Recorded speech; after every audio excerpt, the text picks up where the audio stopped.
Մեր ինչ է կարծում, Իրանի դեսպանի վերջին հայտարարությունները, նոր դեսպանի, Թեհրանի հետ համաձայնեցված էր, ավելի շուտ կենտրոնական իշխանություն։ Չի կարող համաձայնեցված չլինել, չի կարող։ Նման բաները պատահական չեն եղել, իմ խորին համոզմամբ Թեհրանը Որն է Թեհրանի փորացավը, այսպես փորացավը հանրահայտ է, իրենք վերջին տարիներին 2018 թվականից սկսած աճող կասկածով էին հետևում Հայաստանի Հանրապետության իշխանություններին, դե նախկինում սովոր էին 3 նախագահներ, հայտնի չափով ռուսամետ, հիմա եկավ Նիկոլ Փաշինյանը իր արևմտյան կերպարով տեսքով, թեև ստեղ էլ լիքը եթեներ կան, բայց այնուհանդերձ արևմտյան կերպարով տեսքով եւ աճող անհանգստությունը, որ Պաշտոնական Թեհրանի մոտ կար 2018 թվականից սկսված, 2020 թվականի Սուլեյմանի սպանություն, դրան հաջորդած անհաջողությունները եւ անցած տարվա այդ ծանր պատերազմը, որը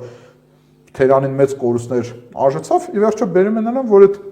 անհանգստությունը այն արևելյան ողջ դիվանագիտական զսպվածությամբ հանդերձ մեջտեղ են բերում, որ ասում են, այսպես բան մի արեք, բայց դե մյուս կողմից էլ Հայաստանի Հանրապետությունն էլ ինքնիշխան պետություն է, ժողովրդավարական արժեքներ գոնե հայտարարում է եւ չի կարող մարդկանց արգելել, հավաքանել, բայց դե մյուս կողմից էլ մենք տեսանք, չէ, որ բազում Իրանի քաղաքացիները ասացին, որ իրենց ԱԱԾ-ից կանչել են, զգուշացրել են, ոստիկանությունը իրենց հետ աշխատում է, արգելում է եւ այլ եւ այլ։